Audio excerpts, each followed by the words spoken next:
कहाँ से आयलन भोले बाबा, कहाँ से आयलन भोले बाबा, कहाँ से आए भगवान।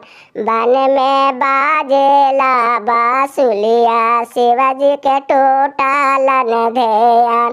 झार जंगल से बोले बाबा, झार जंगल से बोले बाबा, पश्चिम से आयो भगवान। बन में बाजे लाजे बांसुलिया, शिवा गुरु टूटलन ध्येय।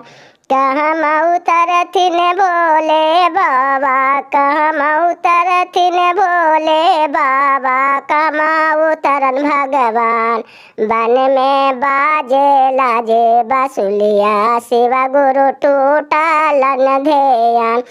अंगने उतरथिन भोले बाबा, अंगने उतरथिन भोले बाबा, कोबर उतरन भगवान। बन में बाजेला बांसुलिया, शिवाजी के टूट गेलन ध्यान। बन में बाजेला बांसुलिया, शिवा गुरु टूटलन ध्येय। किया गोरा धोथिन भोले बाबा, किया गोरा धोथिन भोले बाबा, किया गोरा भगवान। बन में बाजे लाजे बांसुलिया, शिवाजी के टूट गेलन ध्येय।